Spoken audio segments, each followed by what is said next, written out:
海贼王里各种发色阵营中的那些颜值担当。海贼王里有各种各样的发色，单是草帽团10个人就有6种发色。发色的和谐程度也是颜值的一个重要衬托。黑发显高级，金发显华贵，粉发显温柔。不同发色阵营中的颜值代表都有哪些？首先，黑色头发最为均衡，既有顶级美女，也有顶级帅哥，还有顶级战力。黑发有2位大美女出战，一个女帝，一个罗宾，这俩黑长直谁看谁迷糊，也是海贼王里美女的代表。另外还有亚尔丽塔、Baby Five、达斯奇。达斯奇在动漫里发色有点偏蓝色，但漫画里是黑的发亮的纯正黑色。黑发帅哥有艾斯、特拉法尔加罗，不开5档的路飞，这仨主打一个少年感。成熟男人也有鹰眼和陆奇。单说陆奇长相气质这一块还是挺帅的，尤其是弹头岛再登场，要不是个反派，粉丝高低不比其他帅哥少。当然黑发强者才是王炸，海贼王罗杰、海军英雄卡普年轻版、革命军龙。所以说黑头发的代表们比较均衡。海贼王里金色头发的占比很大，自古以来就说不知道是金发成就了贵族，还是贵族成就了金发。金发帅哥有吉尔玛王子出身的山治，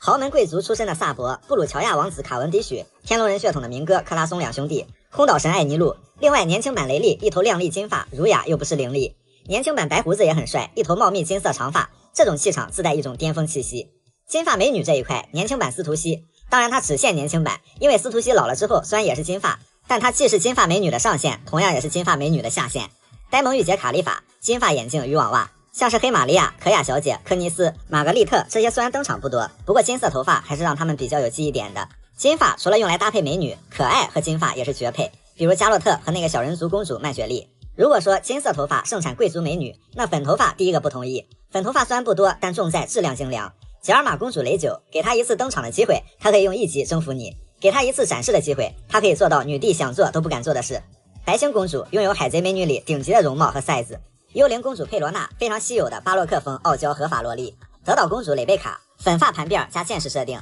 海贼王里少有的少女决斗士即视感。粉头发的颜值里面，以前并不能 get 到的是波妮的颜，但在弹头岛，不管漫画还是动漫，波妮有很多瞬间都非常美艳灵动，在海贼美女榜单中也必有排名。美女海军缇娜，高冷优雅的御姐少将，堪称是最帅女海军。粉头发的颜值担当里面，自然少不了年轻版的大妈。大妈年轻时的颜值那也是非常能打的。粉头发里面有个特殊的，那就是科比。科比要比初登场时帅太多了，只不过科比的粉甚至要比齐木楠雄的粉更纯正，这在男生里面还是很少见的。绿头发应该算是不太好驾驭的发色，海贼王里的绿头发颜值担当大多都是女生，比如明哥的忠实迷妹莫奈，可爱人鱼凯米，红发绯闻老婆马奇诺，石夫人和光月日和。桃之助和日和作为亲兄妹，发色却完全不一样，应该是一个随爹一个随妈。还有一个就是推进城里的一个美女海贼，当时把汉尼拔迷惑得神魂颠倒的。然而绿头发最有名的当然还是绿藻帅哥索隆了，堪称是凭借一己之力撑起绿头发帅哥的整片天，可见索隆的实力。绿头发并非天生优势，全靠哥们儿气质撑。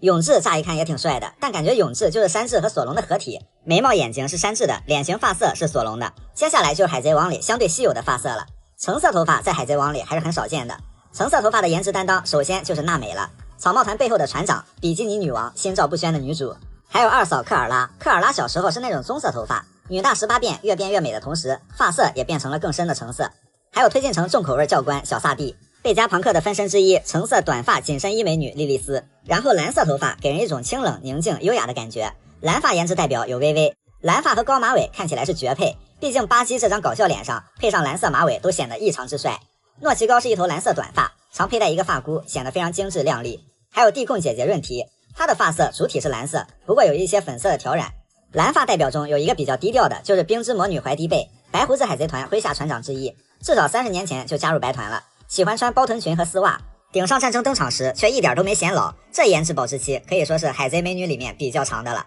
白色头发也很稀有，除了正常衰老变白的之外，早先只有罗宾的妈妈属于正儿八经的白色，斯摩格设定上属于银色，不过后面其实就是白发了。2年后换了一款大背头发型，还是很帅的。大妈的将星之一斯木吉有一头白色大波浪，到了和之国，长得好看的白头发逐渐变多了。首先就大和，上面全白，下面则是渐变绿，非常个性。以凯多团群魔乱舞的风格，让人意想不到的是劲的颜值。面具之下是一头惊艳的白发，一张帅气逼人的帅脸，诠释了什么是男性荷尔蒙之帅。由于长相和作风过于正气，以至于会想让索隆下手轻点。还有一个就是5档路飞了，一头飘逸的火焰状白发。紫色头发的颜值代表革命军性感军队长贝洛贝蒂，紫罗兰维奥莱特公主。浅看上去她有点像是黑发，不过仔细看的话其实算是紫色。老沙的头发其实也是紫色，大背头55开，一种别致的酷帅。比较神奇的是，大妈团不仅紫头发多，而且屈指可数长得好看的基本都是这些紫头发。比如第6女卡斯塔德，第18女加雷特，号称多弗朗明姐，她是那种比较独特的胭脂紫。还有大妈团少有的俩帅哥卡塔库利和克利亚，也都是紫色头发，这在长得很随机的大妈团中是很奇特的现象。棕色和亚麻色，其中有布林，他的发色不是黄色也不是金色，而是更符合亚麻色。一直没有摘过帽子的卡库，虽然是政府的人，不过卡库身上散发着很有感觉的帅气，就是那种很少见的动漫主角脸。耶稣布也许不是长得很帅的那种，不过飘逸的气质让人觉得异常潇洒。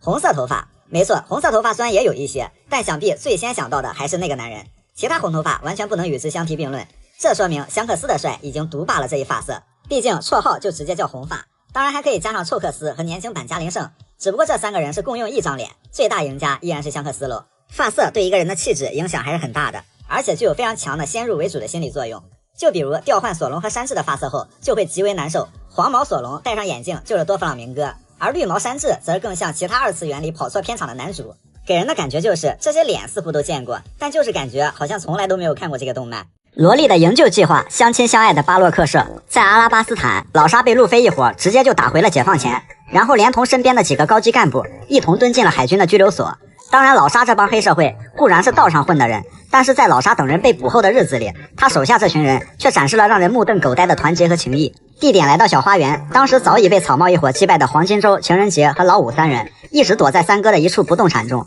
黄金周向宋豹欧白嫖了一份报纸，3人在看到报纸上的内容后大吃一惊，他们看到自己的老大和一些伙伴被抓，另外刊印在报纸上面的伙伴们，黄金周他们也大多是第一次见到其真容。不过看着老五吃着糊不拉几的肉和情人节的打扮，这俩人眼看马上就要过上原始人的生活了。黄金周呢就收拾衣物准备去监狱救回伙伴，老五和情人节被黄金周的操作给吓懵逼了，稳住别浪呀！黄金周用颜色陷阱朋友之黄绿俘获了一只翼龙，当然黄金周这并不是果实能力，而是运用特殊颜料形成的心理暗示效果。于是3人打了个免费的飞的启程了。此时他们遇到了巨人东丽，吓得老五是虎躯一震。3人离开后，东丽和布洛基又开始了一如既往相爱相杀的斗殴运动。在途中很不巧的遇到了暴风雨，眼看翼龙身上的涂鸦就要被冲洗掉了，懵逼状态的翼龙心想，我他妈是谁？我这是在哪儿？情人节试图用雨伞遮雨，无奈风太大，挣扎了一段时间后，3人被翼龙甩在了一座度假岛上。正所谓海贼王里从高处掉下来一般不会死，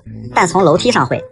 到了岛上，老五和情人节依旧保持稳住别浪的意识，但黄金周上来就张嘴问小贩要了3个冰淇淋。此时海军美女缇娜一身性感便装，和一众海军官兵忙里偷闲，在这座岛上度假。黄金周3人呢，看到了被张贴出来的小冯的悬赏令，原来小冯已经跑出来了。不过作为模仿果实能力的小冯，都能由内而外的全方位模仿娜美，越个狱并不是什么难事儿。3人随后乔装打扮，这不去时装周拿个冠军，那都是埋没了人才。但是由于这3个人打扮的过于骚气，再加上星期五和老13这俩货他卖队友，缇娜一眼就把他们识破了。美女的面容，猛男的脾气，缇娜二话不说上去就叮当5-4，用果实能力锁住了情人节。老五和黄金周呢，吓得脚底下抹了油，还好老五放了鼻屎飞弹，趁机和黄金周逃走了。情人节悲惨的被缇娜捆绑在了柱子上，缇娜也披上了正义大衣来活了。海军也张贴了告示，这3个人黄昏之前来自首，人不到撕票。老五和黄金周那是满脸冒汗，如同过街老鼠。另一边准备逃走的3哥也是绝了，衣服上有3，头上有3，船上也有3，无异于在脸上明目张胆的写着，老子就是你们要抓的人，快来搞我。正当3哥准备溜之大吉的时候，岸上突然出现了一个人影，哦吼，正是逃出来的小冯啊！看到3哥要跑，老大都被抓了，你居然想溜了，上手就要干他。 Help me！ 情人节被绑在10几米高的架子上，老五和黄金周远远的默默的感叹了一句，我靠。这时候3哥突然出现，还挂着自首的标签，一向警惕的缇娜不禁怀疑这是在搞什么飞机。果不其然，小冯用模仿能力伪装了3哥，打入敌营内部一顿拳打脚踢，让海军措手不及。小冯又遇到了老对手缇娜，当时还是上校的缇娜霸气的大衣一甩，跟小冯来了一场各种高难度姿势的打斗。不过有着能力优势的缇娜让小冯打得力不从心，还好老五和黄金周趁乱将情人节救了出来。黄金周呢，随后用背叛之黑俘获了一群海军和一艘海军船，离开了度假岛。小冯好像永远都是那么有情有义，但最悲催的那个人。到了海军拘留所，这里的规模和深海大监狱差很多，而黄金周再次用朋友之黄绿轻松俘获一名海军。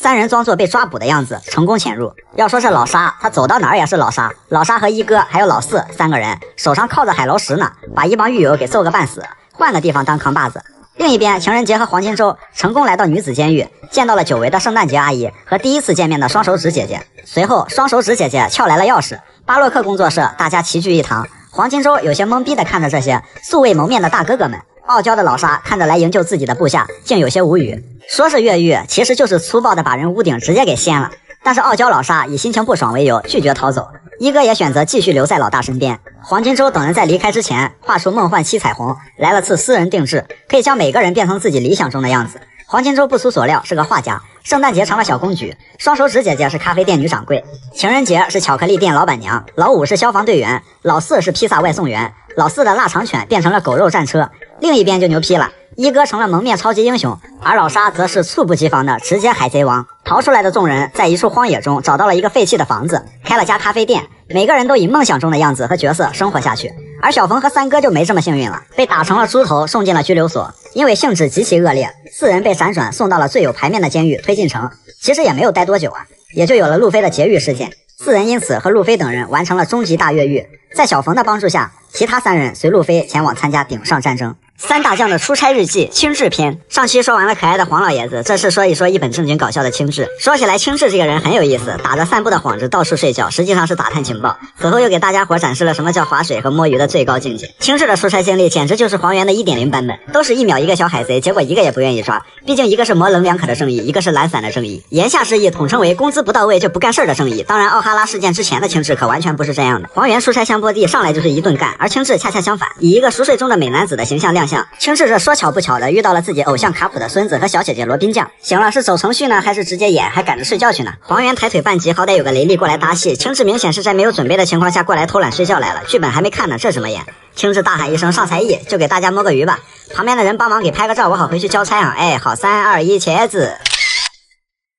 堂堂七武海不要面子的吗？七武海很早就有被提及到，在约瑟夫的描述里，七武海还是一个极为强悍且恐怖的势力。结果七武海前前后后总共11名，其中老沙倒在了阿拉巴斯坦，莫利亚倒在了三维船，明哥倒在了德雷斯罗萨，后来上位的七武海巴基早在橘子镇就被打飞过，皆败于路飞之手。熊还是路飞老爹龙的人，罗和慎平后来一个成了路飞的盟友，一个成了路飞的船员，更绝的是女帝干脆直接想和路飞原地结婚。整个七武海里面也就鹰眼最老实，立场不明确，结果最后还成了索隆的师傅，剩下2个黑胡子和白二世，一个放了本部的鸽子，一个被本部放了鸽子。战国哭着跟老元帅钢骨空倾诉，快求求5个老头子废除七武海吧，再这么玩下去，我他喵的都快成草帽团8番队队长了。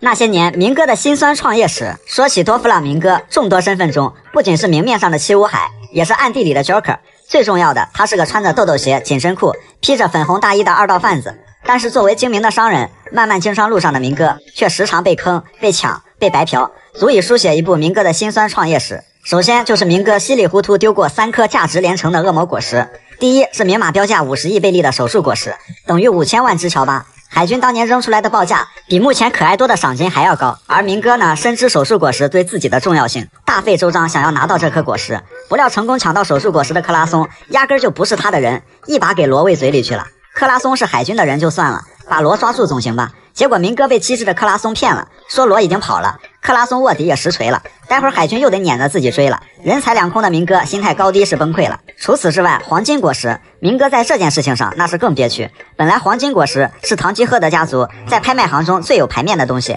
这价值不比手术果实差，但是对金钱有怨念也有执念的德索罗，光脚的不怕你穿豆豆鞋的，带着一帮人就把果实给抢了，同时也惹毛了多弗朗明哥。但是德索罗果实能力开发的也太好了，明哥的处事风格一向是懒得打就合作，喝杯茶坐一坐，说不定还能变成回头客。所以明哥也是原谅小帽心中留，和抢了自己东西的德索罗一直有合作。然后烧烧果实又是一个极品果实，明哥本意是想用烧烧果实将路飞引入陷阱，好展开计划，奈何不光是队友坑，也没想到一个叫萨博的精神小伙来捣乱，叮当5-4一顿瞎折腾，路飞没困住，果实还被萨博白嫖了。仨恶魔果实啊，保底是150亿贝利，然后竟然以千奇百怪的方式全被白嫖了，求明哥的心理阴影面积。当然做生意亏了赚了那是常有的事儿，最怕的是身边有一帮图财害命的主。白富美 Baby Five 在外面一欠就是欠了9800万花呗，有一次一口气买了50家的报纸。哦，怪不得明哥这看报纸的习惯这么顽固，手下花钱老大买单，家里的报纸看不完。明哥走在刀尖上做生意，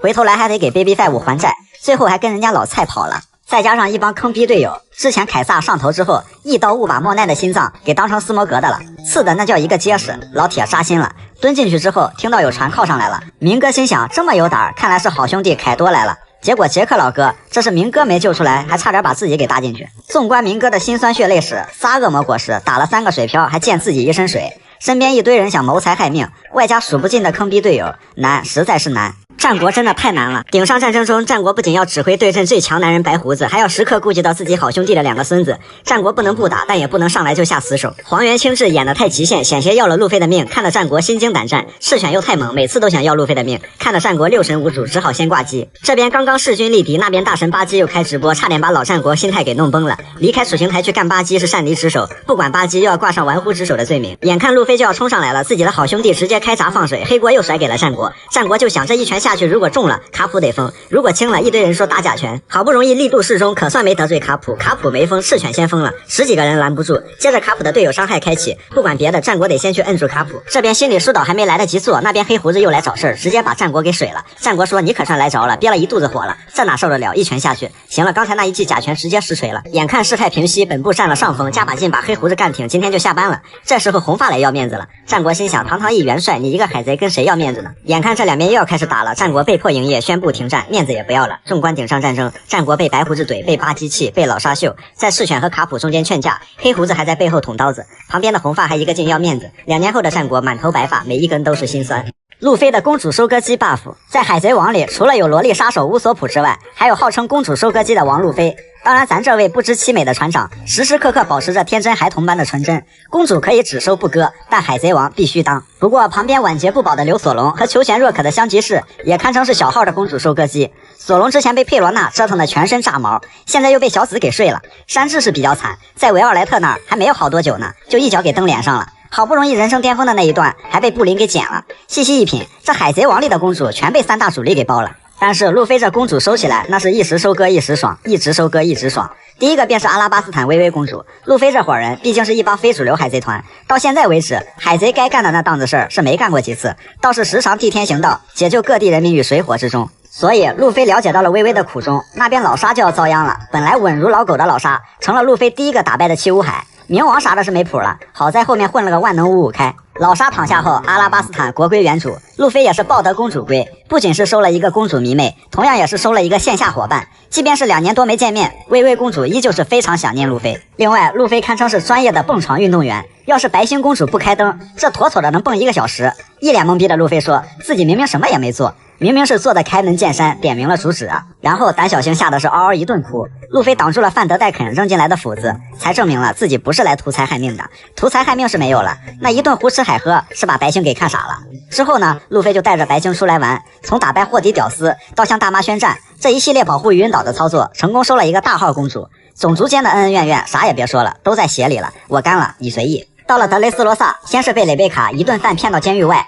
准备给路飞来个仙人跳，不曾想被路飞一招制服，压在身下。这个时候蕾贝卡对路飞还并没有太多好感，但是随着事态发展，草帽团里里外外把明哥10年基业给搅成了一锅粥，后从明哥手上救出了被挂上寄生线自相残杀的维奥莱特和蕾贝卡，最终让眼镜不碎绝对不贵的明哥连接4档，眼镜连人一起废，又成功收获了一枚公主迷妹。德雷斯罗萨刚打完没多久，就遭遇了让所有人目瞪口呆的事情。因为山治被抓回去结婚，食不果腹的路飞吃了带有剧毒的鱼皮，没事过来溜达的吉尔玛王国公主剧毒粉雷酒，初次见面抱着路飞就是一顿吸。以上都是路飞与敌人作战尽显男人雄风之后才收获的公主。这中了毒一动不动躺着，也能歪打正着收获一枚公主之吻。这不仅是公主收割机，还是个公主吸油烟机，好在肥水不流外人田嘛。除了这些，当然不能忘了女帝。女帝虽然不是公主，是女皇帝，但是女帝对路飞的痴迷却比任何公主都要来的狂热。要是让女帝知道路飞抱过薇薇，摸过白星，背过蕾贝卡，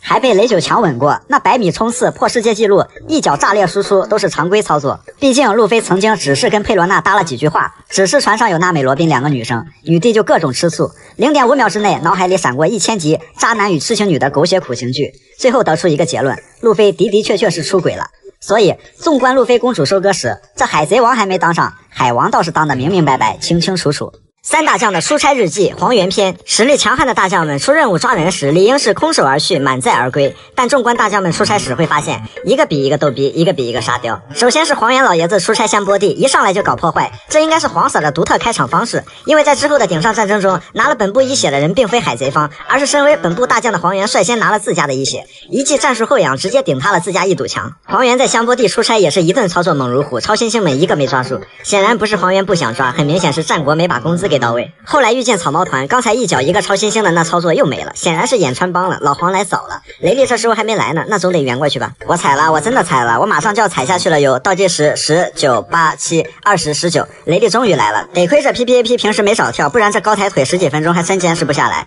黄猿一看这样不行啊，这人一个没抓住，房子倒干塌不少，造价不菲的和平主义者还废了好几台，不好交差啊。这边跟雷利一商量，咱哥俩比划两下子，我回去也好有个说法，旁边的人也别闲着哈，给我们两个合个照留个底。哎，好，3、2、1，茄子。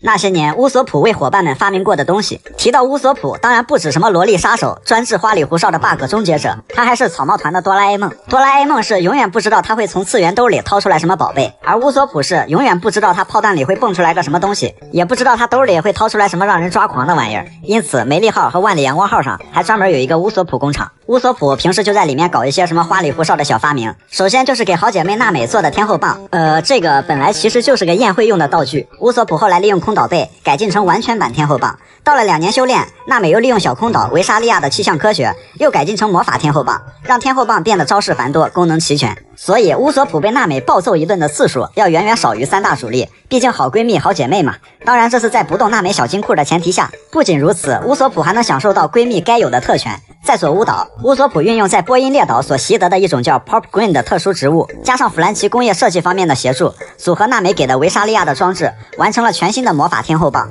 可以随心所欲的伸长缩短，更加智能化。除此之外，乌索普和弗兰奇这两个工科男还会理所当然的技术共享，比如乌索普发明的喷射式皮揣子，可以装进弗兰奇的身体弹仓里，就是吸力还有待改进，主要是黄金城表面的黄金涂料太呲溜滑了。除了这个，还有套在手脚上可以自由活动的章鱼鞋，也是一种攀爬道具。在海上列车营救罗宾的时候，乌索普悄咪咪的从火车外面爬上来，属实是把罗宾给吓得有点懵逼了。乌索普进到火车里之后，很快被发现有动静。当保镖进来查房查水表的时候，最搞的是乌索普和罗宾来了一个迷之结合。虽然看起来没什么不对，但这诡异的氛围着实是把人家给看傻了。哦，看那糟糕的姿势，乌索普果然是娜美罗宾的好闺蜜。说乌索普是罗宾的好闺蜜一点不为过。罗宾文艺女神，平时喜欢养花，乌索普就给罗宾发明了一个僵尸浇花器，有着灰不溜秋的外形，浇花时还会发出诡异的声音。但是罗宾嘛，腹黑加迷失审美，就觉得这个浇花器非常卡哇伊，意料之外情理之中的非常喜欢。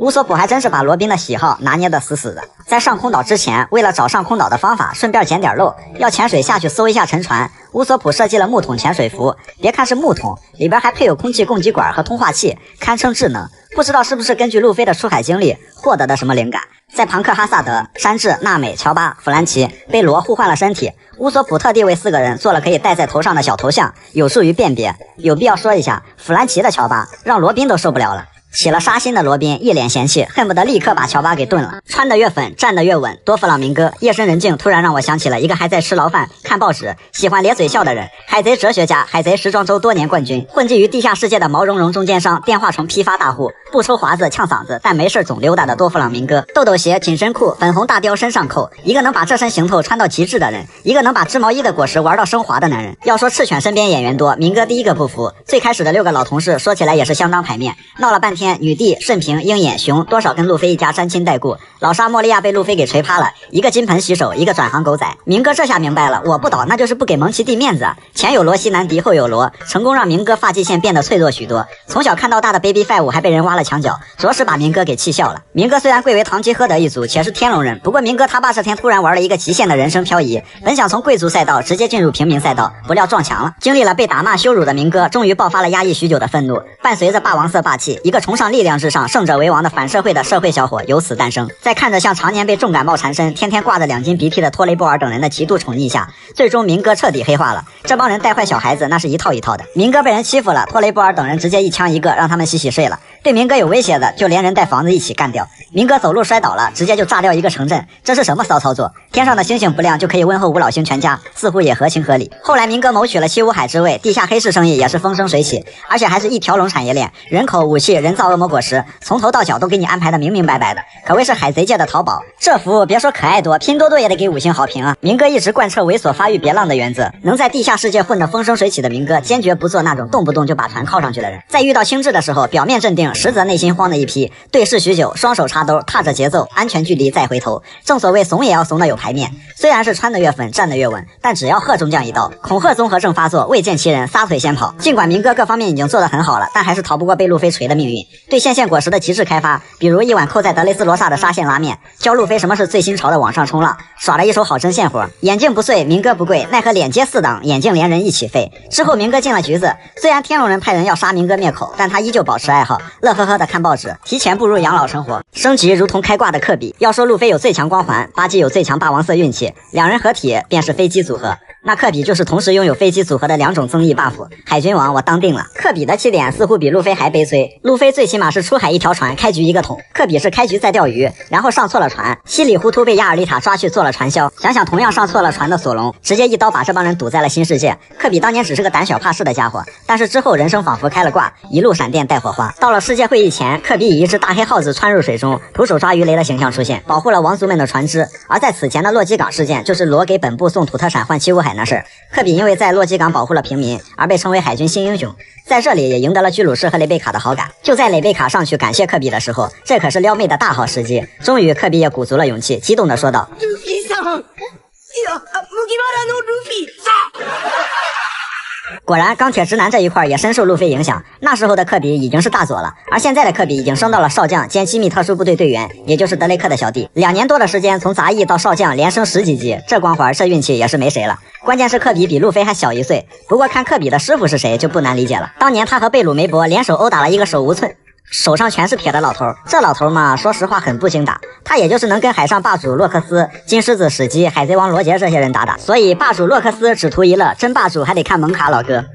科比有卡普胶，属实是升职加薪宛如窜天猴，体术霸气样样都不愁。曾经的科比虽然胆小，也有非常排面的时候。顶上战争那一番话，直接镇住了大将赤犬，元帅战国英雄卡普。路见不平一声吼，红发出手来相救。最牛批的是让黄老爷子原地断了技能。黄元心想，再不来个大戏的，我都不知道下面怎么演了。都跟雷利学会了不拖到最后一秒不来救场的精髓。科比这番话的出发点是，战争收尾阶段，本部并没有能及时治疗奄奄一息的受伤士兵，导致很多没必要的伤亡。虽然有句话叫慈不掌兵，情不立事，但2年后的科比打得了硬仗，保得住平民，帮得了队友，玩得转6世。科比的正义不极端，却雨露均沾。从科比的画风来看，坚持锻炼不一定会很快变强，但一定会很快变帅。多读书，多看报，少吃零食，多睡觉。一个让老沙不敢5-5开的人，小伊万。伊万科夫，革命军干部，也就是路飞老爹龙的手下，活生生的美女制造机，一个卡在深海大监狱的 bug。之前就连麦哲伦都不知道，自己屁股下面不只是有马桶，还藏着一帮随时都可以揭竿而起的革命军。至于小伊万为什么会在推进城，还在鲜为人知的5.5层，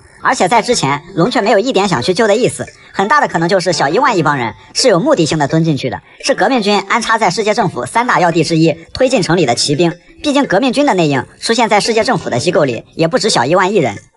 如果不是太子爷路飞稀里糊涂的进来，小伊万接着奏乐接着舞，还真没有想出来的想法。说到革命军干部，目前就出现了2个比较牛批的辅助能力，一个是贝洛贝蒂由内而外的全方位的鼓舞果实能力，另一个就是小伊万的荷尔蒙果实，主打回血和增益 buff， 不过有副作用。在路飞被麦哲伦差点给毒死后，还好小冯出现，拖着濒死的路飞试图在极寒地狱中寻找传说中的爱豆伊万科夫，但是被4处埋伏的军狼袭击，最后被闪电所救。这个时候的小伊万还真不知道路飞就是自己顶头上司的儿子，单纯是被路飞和小冯的情谊所感动。然后小伊万用治愈荷尔蒙试图对路飞进行救治，但是路飞这种情况，治愈荷尔蒙不仅会消减寿命，成功率也只有1%到2%，这治愈荷尔蒙的代价光是听起来就够网易云了。但是在小冯和大家的帮助下，路飞终于挺过来了。接下来就是最经典的一段。世界中の革命家たちの黒幕、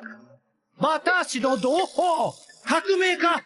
ドラゴン。ああ、俺の父ちゃんか。原本小伊万还想用龙的名字吓吓这个乳臭未干的小屁孩，但没想到被吓到的却是自己，一屁股给怼墙上了。原来自己稀里糊涂把自己老板的儿子给救了。然后小伊万决定集体越狱，配合路飞公子营救艾斯。要说小伊万最恶趣味的能力，就是那男变女，女变男的能力，而且经他的手变出来的女人还都很漂亮，名副其实的美女制造机。这就不禁让人联想到，连白胡子都不怂，跟谁都能五五开的老沙，为什么见了小伊万就秒怂，半天一句话都憋不出来，反而小伊万一句话就能把老沙治得服服帖帖的。之后小伊万为了拖延时间，就跟推进城的扛把子麦哲伦打。小伊万的逗逼打法跟稀奇古怪花里胡哨的技能，属实是把麦哲伦给看傻了好几次。伊万的那招浓妆面具，再加上本来就戏精的性格，让麦哲伦就纳闷了，这是个什么玩意儿？其实只是给路飞他们拖延时间。小伊万虽然也中了毒，好在有肾宝，不是亢奋荷尔蒙。1针提神醒脑，2针永不疲劳，3针长生不老，然后大头娃娃配合死亡媚眼，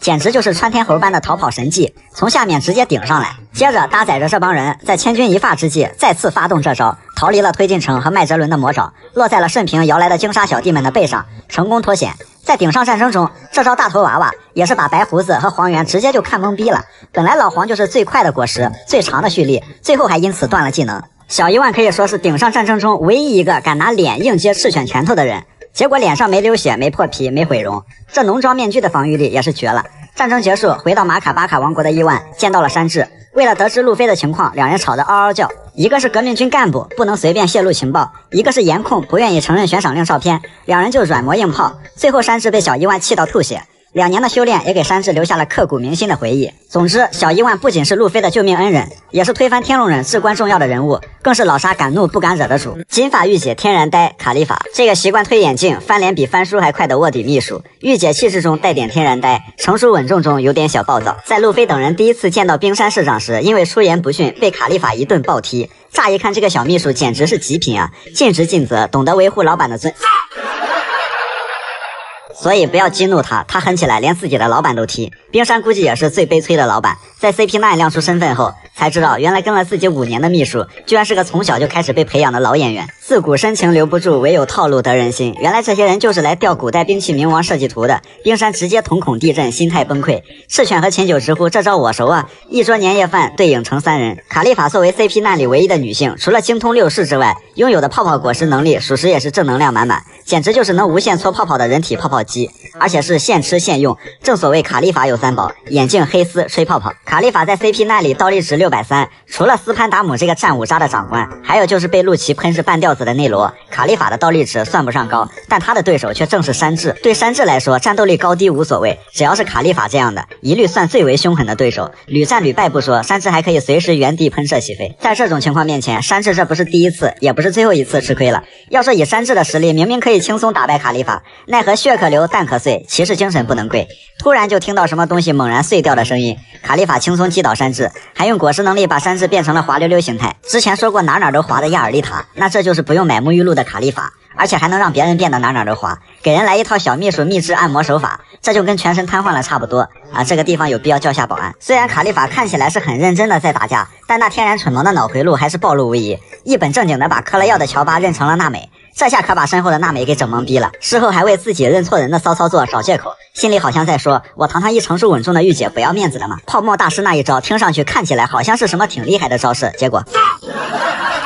被打败后的卡利法失去意识，这还不算什么，还被迫切想要找到钥匙的娜美撕破了衣服。不得不说，女人对女人下手真够狠。CP9 被团灭后，又遭到斯潘达姆和世界政府卸磨杀驴的待遇，卡利法和其他成员无奈开始了亡命天涯的生活。在一个镇子落脚期间，还击败了来抢劫的海贼，收到了一个小女孩送的花。大家为了给洛奇筹集医药费，各显其能，街头卖艺。卡利法更是用自己的泡泡果实能力给城镇做清洁，劳动人民最光荣。原来这果实还能这么玩，符合绿色环保可持续发展观。卡利法果然从头到脚，从里到外都是满满的正能量。那些年路飞进过的小黑屋，想要成为海贼王，不蹲几个有牌面的监狱，怎么能磨练坚韧不拔的意志？而路飞的坐牢经历那是相当丰富，不过路飞可不是傻不愣登的白白蹲耗子，每次那都是多多少少歪打正着，有点收获。路飞出海后蹲的第一个小黑屋便是那个桶，没错，就是这个开局一个桶，队友全靠捡的桶。本来是有一艘船的，结果遇到了超级大漩涡，然后炮换鸟枪，只能躲在桶里听天由命。正是因为这个特殊的小黑屋，才被人捞到船上，不仅结识了现在的海军后起之秀科比，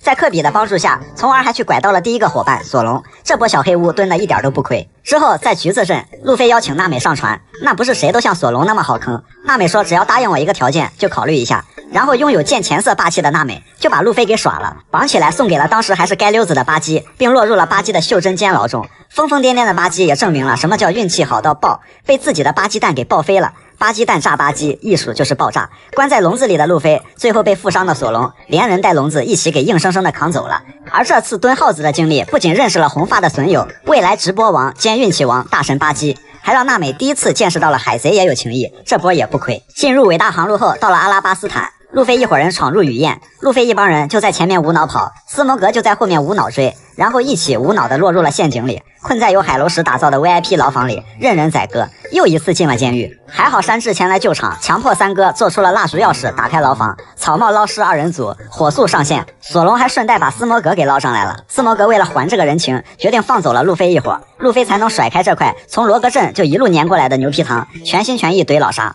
之后路飞被熊拍到了女儿岛，又被人给弄进去了，因为这里的人发现路飞随身都带着一个怎么着也拔不出来的蘑菇。不过路飞并没有在牢房里待太久，毕竟不是特制的牢房，很快路飞就从屋顶上跑出去了。在这里，路飞替山治完成了毕生的梦想，率先找到了奥布路，还结识了做梦都想和路飞结婚的女帝。熊这一巴掌拍出来一个璀璨的人生赢家。因为稀里糊涂俘获了女帝的芳心，路飞靠着女帝七武海的身份又进了最有排面的监狱——深海大监狱。不过这次不是被迫进去的，而是为了救哥哥艾斯主动去的。那是把1到6层给闹了一个遍，和大神巴基那是因为监牢相知，也在监狱联手，缘妙不可言。巴基和三哥那边开始开锁放人，大赦天下。路飞与小冯重逢，遇到了小伊万和闪电，把老沙、慎平、Mr. One 给放出来了。两队人马那是嗷嗷叫，还有地奇在捡漏，把麦哲伦气得脑仁疼。2年后到了庞克哈萨德，刚结盟的罗路组合就吃了败仗，又给路飞弄进去了。一起来的还有老狱友斯摩格，蔫坏的罗其实早已把自己的海楼石手铐换成了普通手铐，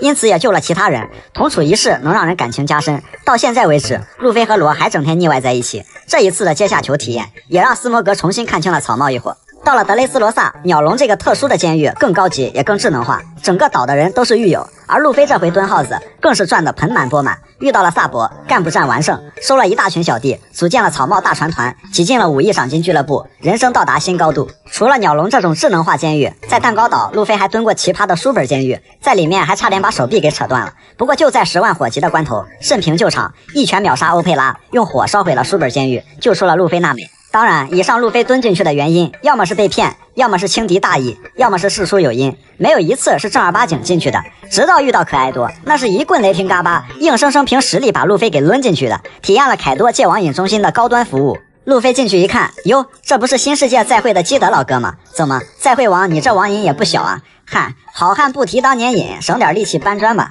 之后哥俩每天就是搬砖吃饭骂凯多，再蹲2月，怕是要把凯多给吃哭了。纵观路飞以上经历，1个篇章1小蹲，2个篇章1大蹲，可谓是牢房蹲了又蹲，每次不曾有亏。要问此人是谁，当属牢犯王路飞。穿最勒脚的拖鞋，要最排面的面子，香克斯。广阔无际的大海上，一直以来流传着这么一个传说：某人吃了面子果实，依旧能在海里活动自如，是因为大海都要给他一个面子。穿着最勒脚的拖鞋，放着最上头的霸气，装着最怂的姿态，要着最有排面的面子。此人正是红发香克斯。红发跟鹰眼要个面子，鹰眼一杯干了；红发跟赤犬要个面子，赤犬停手不打了；红发跟战国要个面子，战国宣布停战了。赤犬跟吴老星掰扯脸面问题，挨了吴老星的劈头盖脸一顿喷。本以为5个老头子对谁都这样，没想到红发来要面子，吴老星上来一句：一个身上的坑比登场次数还多的人，海贼界最神秘人物之一。继王路飞找妈妈之后，红发是谁的儿子成为最热话题。想象力对碰之后，洛克斯和伊姆获成最大赢家。红发虽然登场不多，但在人气投票中每次都能榜上有名。要说面子果实有多牛批，人不怎么在线，人气倒从来没掉过线。顶上战争的时候，趁白胡子清朝出动，想捡漏的不止黑胡子，还有可爱多。红发去阻拦可爱多后，全员满血出现在马林凡多，甚至船都没掉一块皮，那肯定是庭外和解了。但是以可爱多的脾气性格，喜欢借别人的网瘾不说，我狠起来连我自己都杀。135侮辱跳楼，246残害刑具，能跟他讲面子谈条件的人属实不多。之后就是说着最含蓄的话，劝着最狠的架，连白胡子都敢砍的鹰眼，看到红发也得给个面子。海军、白团、黑团3大势力无条件停战，敢不给红发面子的人，除了4级完结海贼王的山贼王西格外，另一个就是巴托洛米奥。在红发的地盘上烧红发的海贼旗也是没谁了，简直就是信仰无敌。在艾特沃尔海战时，金狮子的舰队规模有着压倒性的优势，本以为胜券在握，开玩笑也不看看面子王和运气王是哪边的人。突如其来的暴风雨不仅让史基损伤大半，还送给他一个相当牌面的头饰。红发爱面子，对，但不全面。红发更喜欢开宴会，要想四皇当的久，宴会天天都得有，方方面面才不愁。可爱多天天气的在家摔酒瓶子，红发可以在这里开宴会，也可以在这里开宴会。后来不知道去参加谁的婚礼，穿了一条大花裤子，玩的甚是 happy。至于红发去找吴老星，不打牌不喝酒不开宴会，究竟想干嘛？别问，问就是路飞养了这么久，终于到了抓去海军那里换钱的时候了。赤犬的艰难晋级赛，樱花刺青身上纹，鸭舌小帽头上戴，正义风衣身上披，此人正是萨卡斯基。赤犬有着攻击力超强的果实能力，有着决绝的正义观，但也有着走到哪儿都被喷和总是被演的命。作为2年前顶上战争3大将中唯一一个被锤到头破血流的大将，轻质轻伤，黄猿衣服微脏，赤犬全身都是伤。明明在认认真真打晋级赛，总感觉什么地方不对劲，一看 KDA， 好家伙，自己打了 99.9% 的输出，扛了 99.9% 的伤害。战国6神装挂机后又卖装备，轻质无限掉线重连，黄猿全程演员，卡普先开闸泄洪，然后开队友伤害，科比还主动发起投降申请。赛后艰难晋级的赤犬久久伫立，不想跟任何人说话，终究还是一个人扛下了所有。顶上战争前的赤犬在战国这里全心全意地商量着战争对策，一想到自己还有青黄2位实力搭档，击垮白胡子可谓是不费吹灰之力。不曾想此刻青雉还在办公室睡觉，如果不是士兵的叫醒服务，怕是要一觉睡到新时代了。黄猿这边迷迷瞪瞪，缓慢的步伐，懒散的语调，显然就等下班开溜了。这个状态反正不是来打晋级赛的。在战场上，青雉黄猿非得拦着赤犬，然后一个比一个冲得猛。之后在战场上，2人就开始撞墙拆家满天飞，看得赤犬愣是坐不住了。之后青雉更是主动拦着赤犬直面路飞，看我的。在事先察觉到小马后，被一脚踢掉线了。然后黄猿上线，一脚踢给老慎平，2脚送给白胡子，3脚极限保路飞，百步穿杨偏把钥匙飞。青雉黄猿俩兄弟你来我往，硬是让赤犬没有单独直面路飞的机会。黄猿在香波地能一脚一个超新星，青雉后来能跟赤犬硬刚10天，偏偏到了白胡子锤赤犬的时候，创造了赤犬差点被白胡子锤死也没人上去帮忙的团战奇迹。大将的时候混得惨没事，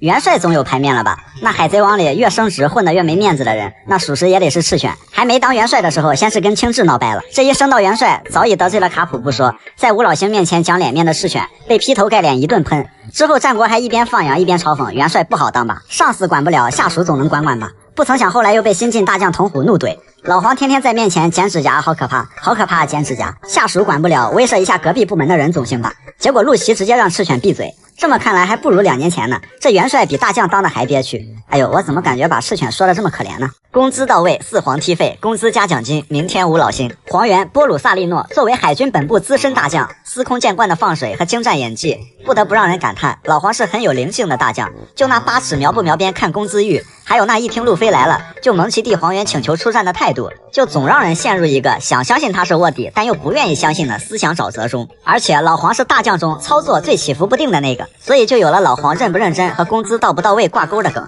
或有打卡下班拿钱做事的工作态度。当然老黄真的要工资到位，认真起来那还是挺利索的。12年前泰格老大的死让阿龙燃起复仇之心，回来之后就叮当五四把一帮海军给干翻了，刚想报复社会，一道激光过来直接就让阿龙秒跪。看这利落的步伐，这风驰电掣的气质，当时还是中将的老黄不仅没有消极怠工，还把阿龙给送进了推进城。而黄猿在香波地登陆的时候，同样是因为一帮人在岛上到处惹事儿，但是和抓阿龙的时候就大相径庭了。虽然一开始那是海军炮弹脚下踩，光速一脚贴脸踢，老黄虽然满脸褶子，蚊子落脸上都得崴脚，但就老黄这炸裂的出场方式，哪个大将的出场也没他玩的花，3下5除2就把这附近给霍霍的差不多了，然后就开始消极怠工。本来能快速解决战斗，非得看着这些超新星们装舒服了，自己的口哇伊内喊够了，才开始一脚一个超新星。要说玩够了抓捕归案也行，结果个个都是过亿的主，一个超新星也没抓住。黄猿这显然是工资到位了，但是没给够。要说老黄来的目的是抓把天龙人锤翻的路飞，但老黄就莫名其妙站那儿腰酸腿疼等雷利。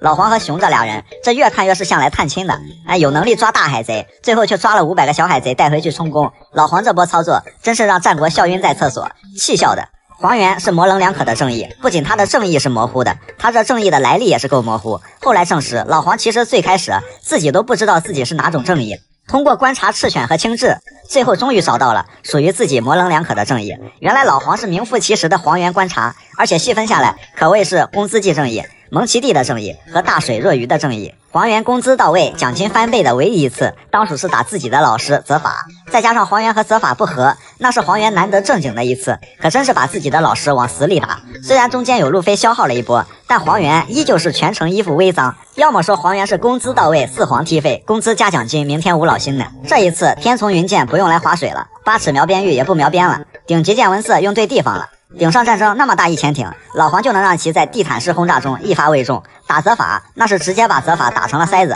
赤犬下的令，黄猿动的手，青雉安的粉，泽法的3个好学生。有事没事来一卦的霍金斯，在极恶世代中有这么一个比较特殊的人，除了日常面瘫之外，他的第一个特殊就是当各路超新星在香波地大吃大喝大打出手的时候，他却谨小慎微的主动拦住了在餐馆闹事的手下，掏出一张塔罗牌说这就是你这衣服的命，今天运势不佳，不可胡来。不知道的还以为这位半仙出门有看黄历的习惯，这位半仙就是有着稻草果实能力的超新星霍金斯，当时悬赏2亿4900万，仅次于基德路飞位列第3。这第二个特殊是当别人还停留在拳打脚踢、舞枪弄棒、刀剑相向的时候，而霍金斯每次却异于常人的沉稳。遇事之后茶水倒满，先来一卦，牌好就打，牌烂就跑，跑不过就投降，靠一副牌和甩锅的能力混得游刃有余，保得全身而退。要不说霍金斯高端大气上档次呢，这大数据云计算玩的那叫一个溜，外加上帝10连抽，可谓是半仙一倒，生死难料。可以看到霍金斯小时候就有占卜的爱好，8岁那年算的29岁会遇到一个黄袍加身，餐餐都有大鱼大肉为伴的贵人。我信你个鬼，你个糟老头子，坏得很，算得真他妈准。所以第3个特殊就是在别人遇到萌萌的大将黄猿时，都是脚底打滑，额头冒汗，霍半仙是不哭不闹不害怕，不打不骂先算卦。不仅如此，还敢无视黄老爷子的问题。接下来霍金斯就把牌铺开，就在那儿算，战败率100%，表面稳如老狗，内心慌的一批。逃脱率12%，这个好，看来黄猿下班早，拖到下班就能跑。挨了黄猿的光速踢后，就开始坑人时刻。要说这稻草果实的嫁祸能力，简直是卖队友神器。黄猿这一顿刷，差点把霍金斯的命全废了。又有无辜的生灵被坑死了。不要孤单，不要沮丧，我们尽早让陶之助也下去。之后黄老爷子喜闻乐见的日常端技能，香波地这会儿霍金斯几乎都是把伤害嫁祸给了路人甲、炮灰乙。卡文迪许的队友伤害捆几条铁链子就能解决，但霍金斯这个伤害转移，哪天挨到谁身上谁也说不准，只能认倒霉了。敢跟着霍金斯混的都是勇士，所以说基德希拉俩兄弟是心大的一批，敢跟霍金斯组团，还是组团去打红发。基德这是嫌胳膊断的还不够多。别看霍金斯面瘫，不管是见了大将还是进了女浴场，都是脸不红心不跳，唯独见了吉尔玛的战斗服跟德雷克2个大老爷们莫名其妙脸红了起来。加上之前原地解说的罗，这3个北海的小迷弟3人组，属实是无比羞涩，完美演绎了男人的快乐往往就是这么简单且纯粹。尽职尽责的辛酸美食家老麦，他是一个恪尽职守但屡遭命运捉弄的人，也是时刻想要自闭孤独心酸的美食家，一本正经的老色批，拉希德鲁的川西王，配置高但续航不足，超人系毒毒果实能力者，原深海大监狱推进城署长麦哲伦。麦哲伦本身就有毒，每天还要吃有毒的东西，这种操作属实有毒啊。麦哲伦喜欢喝毒汤，以及吃不去毒的河豚刺身，再加上呼出的气体有毒，以至于吃下去的东西那是干净又卫生，多少带点毒。不过雷九姐姐专治有毒之人，估计雷九见了麦哲伦就走不动路。那巧了，麦哲伦见了美女也走不动路，剩下的细品。当然麦哲伦每天10个小时都在窜稀，8个小时睡觉，2个小时不知道在干嘛，咱也不知道，咱也不敢问。剩下的4个小时一心扑在工作中。属实是兢兢业业的在如厕。虽然老麦每天的工作时间属实有点虚，但不得不说是个很称职的署长。面对王路飞等一众精神小伙联合越狱，麦哲伦就算憋着不上厕所也得坚守岗位，这份精神值得我们赞一个。甚凭老沙这俩人蹲耗子蹲的有点营养不良了，被麦哲伦一路撵着跑。黑胡子一伙人吊儿郎当，颇有放学后门口堵人的气势，堵谁不好，非得堵一个快5米的壮汉。不料毒龙一出，气势全无。老麦秘制小汉堡，既实惠还管饱。在这个演技为王、卧底独尊、蒙奇亲戚满天飞的时代，麦哲伦终于体会到了赤犬的悲催。开门放溪流之后，溪流原地反水卖队友，地奇嘛就我一好大哥，解药一送，落草为寇。溪流加入了黑胡子，事后麦哲伦还挨了顿揍。开会王布兰纽描述说，麦哲伦面对6层囚犯，虽拼死抵抗，但被群殴的麦哲伦奄奄一息，还非常内疚，甚至一度想要删号退游。2年后的麦哲伦甘愿降职副署长，另外脸上多了块伤疤。要说麦哲伦不怕七武海，那是有这个实力。但是黑胡子在6层开了次招聘大会，拉了一堆社会人入伙。麦哲伦不放水不摸鱼，虽然被揍惨了，但还能义无反顾的阻挡，属实有点东西。但是像老麦这种饮食习惯，不能打持久战是麦哲伦最大的缺点。像赤犬和青雉鏖战10天的大战，除非岛上有厕所，双方休战，不然那边一个民狗，这边就开始窜稀时代，顶不住。手心手背都是钻的钻石乔兹，白团3番队队长，30年前就已经跟着白胡子混了，跟随白胡子一起打天下，参与和罗杰海贼团的群殴，之后与白胡子和伙伴们守护了渔人岛，可以说是白胡子身边的元老人物。全身可以钻石化的乔兹，拥有甚至比武装色硬化还要刚的防御力，而且乔兹可以说是走到哪儿都是闪耀的猛男，别人身上穿的是衣服，他身上裹的是钻石，可谓是钻石恒久远，一颗永流传，主要是贵，所以人送外号钻石王老五或者钻石乔老三。当然小时候的乔兹看起来很穷，当属是个小街溜子，白嫖了人家的水果还边跑边吃。从山治的辛酸修炼史来看，人不被逼到穷途末路，不知道自己有多牛批。山治被小1万一帮人给逼上天了，学会了双脚交替、踩空气上天和太阳肩并肩的跃步。反观乔兹，魁梧的身材下有着极快的移速，怕不是从小街溜子时期就打下了坚实基础。直到顶上战争，乔兹才算展露实力。虽然老沙的秀、巴基的骚、小马的刚让人印象深刻，不过乔兹那些操作可以说一点也不虚。鹰眼是看到像白胡子这种拿着好刀、实力还强的人就坐不住，两个拿着无上大快刀，两个拥有最强和第一称号的男人对决，从眼神里的那猛男互喷的气势中开始，开门一波绿，看这架势，鹰眼是要把白胡子和莫比迪克号一锅端了呀。但是一个黑影冲出，钻石乔兹管他多猛的剑气，多强的冲击波，硬是给挡了下来。马尔科的出场台词是：怎么能让你一上来就打扰我们大王呢？而乔兹则是嘿嘿一笑，一答笑出强大。鹰眼的性格当然就是你懒得亲自跟我打，那我也就无所谓喽，拜拜。然后乔兹的表演才刚刚开始，抠了一大块冰出来，眼看直接能干掉几千上万人，而且用轻质的冰砸赤犬的头，这波操作可以。结果赤犬大喷火给干碎了，堪称是旺旺碎冰冰，这波操作也可以。主要是歪打正着挖了个坑，给等会儿从天上掉下来的那一伙人留了个雅座。之后呢，别人都忙着打到处刑台，老沙就一个劲想要白胡子脑袋。今天我老沙就把话撂这儿了，谁他妈也别想拦我，属实是把白胡子和乔斯给惹毛了。突然见这么一大块钻石掉下来，老沙也懵，听过天上掉钱的，就没见过天上掉钻石的，结果被乔斯的闪耀冲撞给干出血了。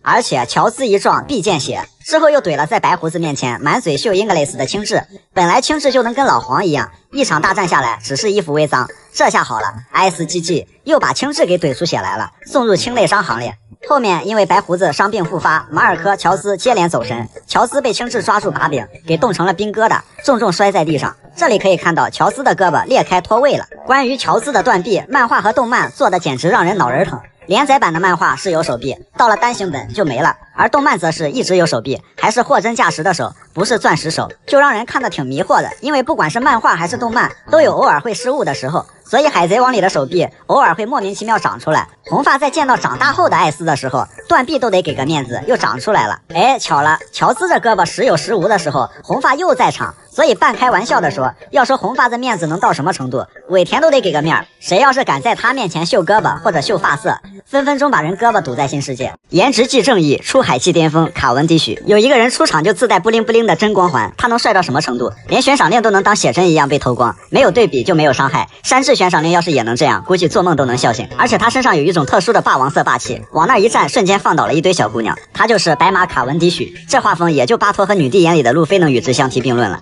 老是给人一种感觉，这家伙是不是走错片场了？卡文迪许是最不像海贼的海贼，身为王子，家里还贼有钱，从小到大喜欢他的人那是里3层外3层，放眼望去一层一层又一层，然后导致全国上下的女人都不结婚，能帅到祸国殃民的程度，那属实是把吃瓜小伙整懵逼了。最绝的是因为过分的帅，带着几十个人和5亿贝利被流放了。如果说草帽团是一群富二代的冒险，那最起码也是白手起家有梦想。卡文迪许这才是货真价实的土豪出来体验生活来了，还有一帮女海贼在后面追。其实卡文迪许当海贼纯属是被白马给坑了，这个动不动就5号梦中杀人的第二人格，在隆美尔王国一顿操作猛如虎，勇当6星好市民，卡文迪许便多出来一个相当帅的外号隆美尔的莲佑，被迫成为海贼。卡文迪许是比路飞还早一届的超新星，3年前就以218的华丽超新星登场，当时轰动了全世界，也算是路飞他们的前辈了。很快就被涨价涨得比猪肉还猛的极恶世代们给顶掉了热搜，成了过气网红。那感觉就像是签名没人要了，直播没人看了，心里的不爽慢慢出现了，方方面面都濒临崩溃了。所以他对超新星们，尤其是对参加过顶上战争，当年差点把天龙人脑袋拧下来当夜壶的路飞怀恨在心。当然后来也是患难与共，仇恨解除，还当上了草帽大船团一船船长。在德岛竞技场，卡文迪许一开始不是自恋就是原地吃西餐，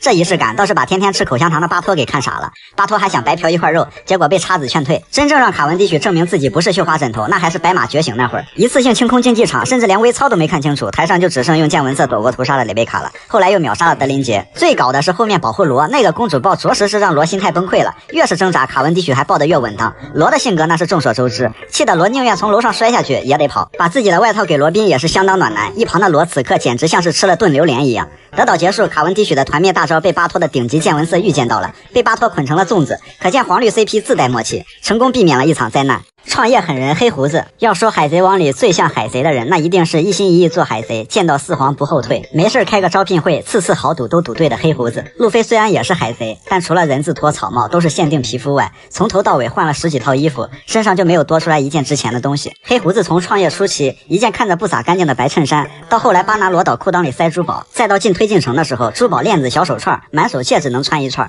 除了牙有点寒酸，看样子啥也不缺。但从头到尾，不管是跟尿布一样的白衬衫也好，还是后来华丽的海盗服也好，扣子从来系不上，因为肚皮太大。别人有海贼船，碧奇大哥有海贼筏，像我这种不会游泳的，套个泳圈都不敢下泳池。人家带着筏队队长们勇闯伟大航路。老黑的人生3次创业豪赌，2年前把路飞甩得连车尾灯都看不见。第一次在白胡子船上演了20-30年，当萨奇拿出意外得到的暗暗果实后，黑胡子就露出了那残缺不齐的獠牙。老戏骨拿一辈子赌一颗果实，要没暗暗果实这回事，黑胡子也可能就在白胡子船上待一辈子了。一个字，绝。第二回老黑就开始走火入魔了，扛着双倍承受的 buff， 硬吃麦哲伦大招，直接拿命赌溪流会不会来救。赌赢了团队壮大，手一挥进马林凡多，输了两眼一闭，两腿一蹬，驾鹤西归。当然不排除毒 Q 有解药，但这波操作已经骚到胡子里了。最后不仅赌赢了，还在推进城当了次 HR， 开了次招聘大会，距离上市公司又近了一步。第3次玩了个更大的，拿命和脸皮赌阵果实，这回是差点输了，被打得嗷嗷叫爹，差点原地爆炸。反手出了个老千力挽狂澜，除了被天上掉下来的战国砸了一下，大门一开，鸽子一放，正面一刚，亲爹一叫，老钱一出，黑布一蒙，贼哈一笑，见好一收。最大的一次豪赌圆满收官，公司成功上市，老板身价22亿多，那叫歪歪一个顾得白。喜喜更善良，阿贺中将。贺中将作为海军本部中将大参谋，虽然出场不多，但是身份背景绝对也是元老级别的存在，与泽法、卡普战国同期。这工龄好几十年不说，年轻时的贺也是个冰山美人。从顶上战争安慰卡普这一点来看，贺也是一个外冷内热的人。跟他的吸血果实能力一样，并不像其他人那种大规模杀伤性的能力，而是会让对手变成刚晒好的衣服一样，身体无法自由行动，洗净并晒干后，心灵的邪恶会被稍稍洗掉。这 buff 如果能叠加，多洗几次的话，作恶多端的大海贼也可能就成扶老太太过马路、助人为乐的大好人了。别看贺平时温文尔雅，抓起明哥来那是贴脸就开炮。明哥那船不仅是全粉红色，而且要多卡哇伊有多卡哇伊，几里开外一眼就看到。明哥看见贺，那就像乔巴看见饿狼版本的路飞。明哥这脾气，从小到大还真没怕过谁，人到中年满嘴骚话，敢在青雉面前比划比划不说，明哥胆大到在德岛的时候还想着跟童虎暗中联手。明哥说，我在你眼神中看到了真诚。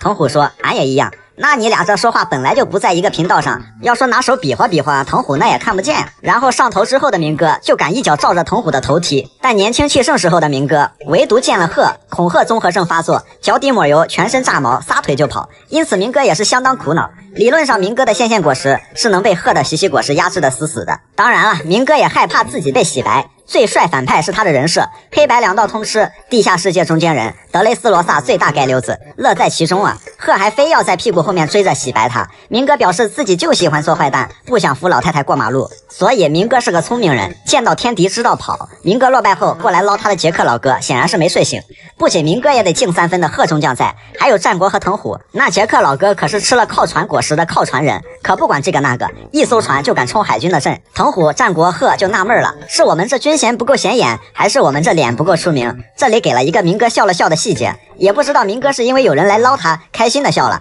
还是被杰克把船靠上去给气笑了。本来还以为可爱多得交代一下，跟白胡子那样用点什么奇谋妙术来捞人，毕竟顶上战争2大智将都在，好家伙直接硬怼，明哥自己都不敢动的贺，杰克敢惹，还外加藤虎和战国。果然杰克被干成了木乃伊，明哥继续吃牢饭。贺就看着明哥在那说胡话，明哥怪藤虎看不见他眼神的真诚，不和他联手，讲了一堆实时政治给贺听。贺也答应每天给明哥送报纸。从此贺不仅是海军中将，还坚持明哥的知心大姐，反正这俩人就挺和谐的。最有牌面的10亿海贼，这个人赏金10亿，仅身上的象牙就价值9亿，等于100多个山贼王西格，比大金链子小手表更有牌面，妥妥的高富帅。走路只走直线，不管前面是谁，神挡杀神，佛挡杀佛，所以常年绷带缠身，视死如归。扬言打下左屋，与猫蝮蛇犬蓝不眠不休大战5天5夜，不分胜负，可见其意志坚定。上头之后用毒气迅速解决战斗，不拖泥带水，干净利落，颇有小弟凯多喝完酒就摔酒瓶子的风范。接到命令去救明哥，本以为押运团队已经相当给面子了，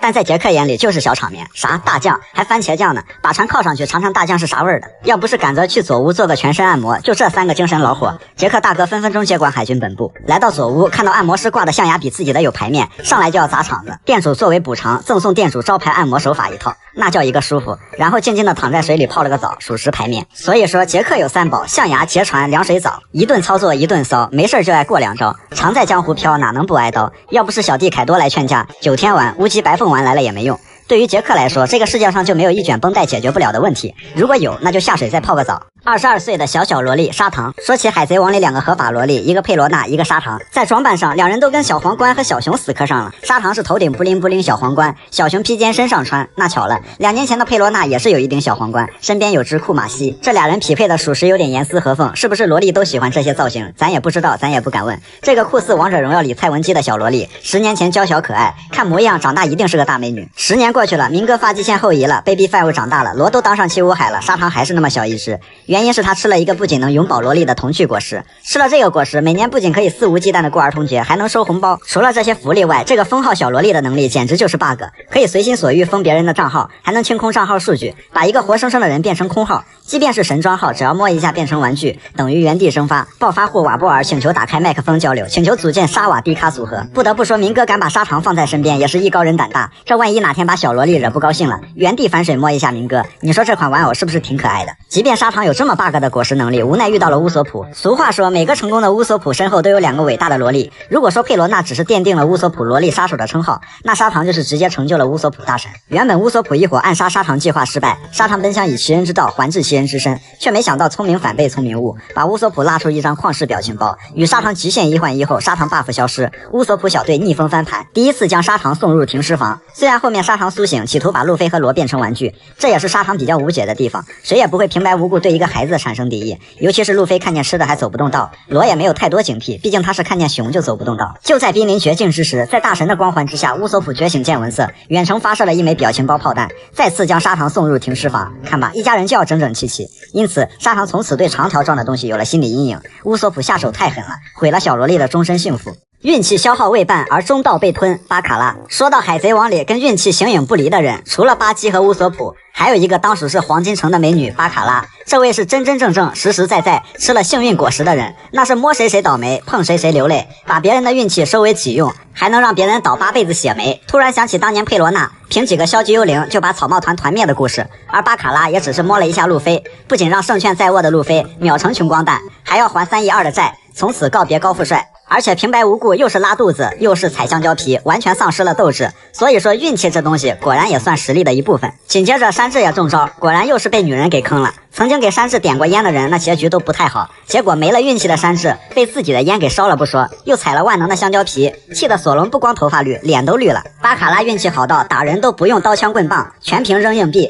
，1枚硬币可以触发连锁反应。让他这么玩下去，1枚硬币扔死一个海贼团也不是没可能。所以与之对位的乔巴、布鲁克、乌索普可被搞惨了。跟打佩罗娜和砂糖一样，谁来都没招，还是得硬核大神绝境之王专治花里胡哨的乌索普来。之后发射了一团看似平平无奇的包袱，吞了巴卡拉的硬币。此时的巴卡拉完全没有想到，他所面对的正是 bug 的天敌乌索普。被耍了的巴卡拉依旧信心满满，很快巴卡拉就被乌索普另一发炮弹击中了。巴卡拉就纳闷了，老娘不是无敌的吗？结果一看傻眼了，之前的硬币居然是被包袱里藏着的老虎机给吞了，还中了头奖，把运气消耗完了。本来可以超神的运气居然全甩给了老虎机，可谓是运气消耗未半而中道被吞。就这样，又一个看上去无敌的人被大神轻而易举的给办了。幽灵果实、童趣果实，这又来了个幸运果实，这 bug 3人组还皆败于乌索普之手。萝莉杀手、bug 终结者、花里胡哨克星，专治疑难杂症。明哥躺在监狱里嘿嘿一笑，老子的眼光果然没错。历史正文收割者，新人罗杰·布鲁克。通常来说，一副冰冷冷的骨头架子，怎么说也是有点瘆得慌。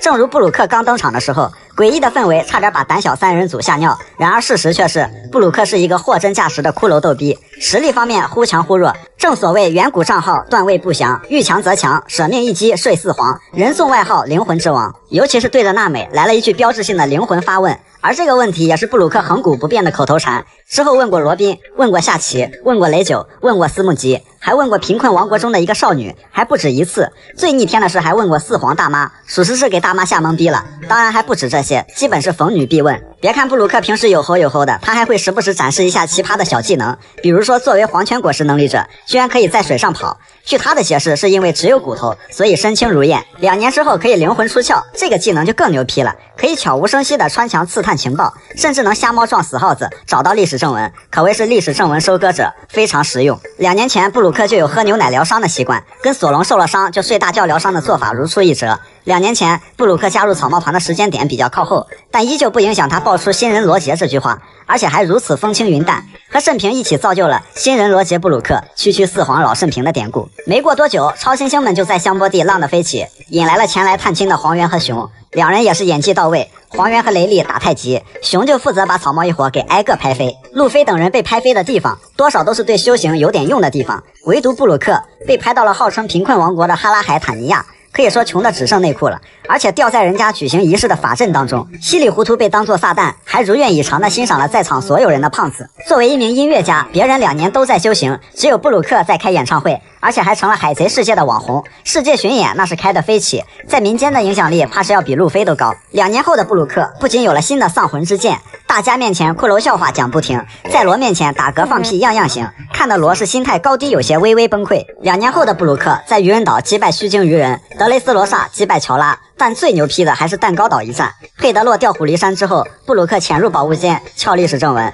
在这里可是布鲁克的名场面，果实能力直接爆炸，特效拉满，秒杀一屋子的象棋兵，而且还把大妈的航路历史正文给弄到手了。但是正好被大妈逮了个正着，便有了布鲁克单挑4皇的名场面，再怎么着也斗不过4皇呀。不过布鲁克可是大妈中意的奇珍异兽，抓到手里那是爱不释手，因此布鲁克也成了睡4皇的男人。就这布鲁克还睡得呼呼的，不慌不慌，小场面。然后娜美一群人就开始想方设法把布鲁克给救出来，那从大妈怀里偷人，那真是难于上青天，好歹也是给救出来了。就这时候布鲁克还睡得迷迷瞪瞪，醒来之后就这是哪儿，我是谁，我在干嘛。之后布鲁克成了偷塔王，在婚礼上敲碎了修女的照片，一波神助攻，后面又直呼要看大妈的胖次。原来布鲁克是妇孺老幼，高矮胖瘦通吃，随后一刀两断了宙斯。到了现在的和之国篇章，布鲁克就是每天一个吓人小技巧，这去鬼屋扮鬼根本不用化妆，直接上，属实内行，吓得这些人也是脚底下抹油，屁滚尿流。总之布鲁克就是万金油的存在，历史正文探测器，打嗝笑话会放屁，唱歌弹琴没眼睛，4皇睡的你看行不行？